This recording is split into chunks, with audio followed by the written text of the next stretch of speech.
My name is Father Crispin Pailing and I am Rector of Liverpool. Throughout Eastertide, we are providing short daily reflections.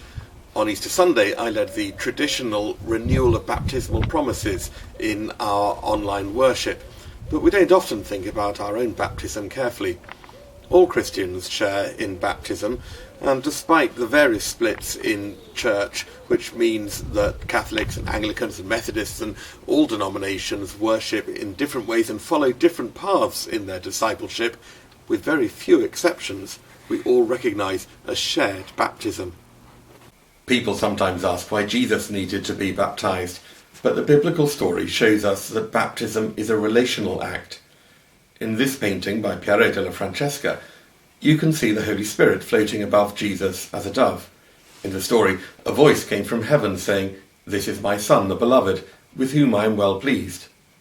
The relationship between God and his Son is revealed in baptism, just as his relationship with us is revealed in our baptism. Baptism is also about membership. By the 5th century, baptisms often took place in separate buildings, such as here, the 11th century baptistry in Florence. Only once you were baptised could you take part in worship in the main church. And today the font is still usually placed by the door in church, as it is the first point in your progression through the building. The use of water and the invocation of the name of the Trinity, Father, Son and Holy Spirit, in baptisms emphasises the washing away of sins. This isn't necessarily about the agency of the individual in sin.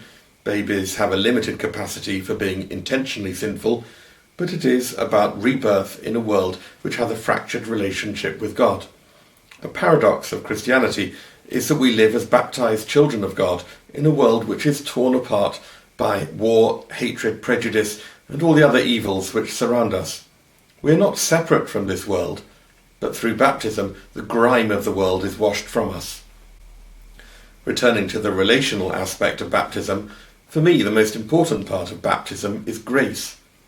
We already have a relationship with God which has been known in different ways over the centuries.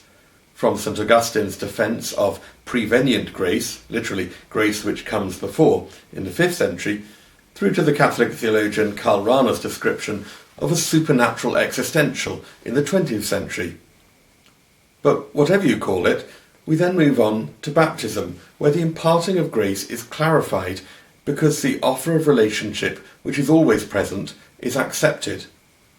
Through the grace of baptism, our relationship with God is something which is lived every day.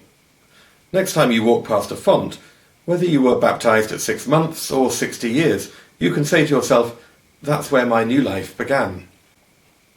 At the end of the baptism service, candidates are given a candle lit from the Paschal candle, which we first light at Easter to signify Christ, the light of the world, rising to new life. And we send you out from the service with the words, "Shine as a light in the world, to the glory of God the Father."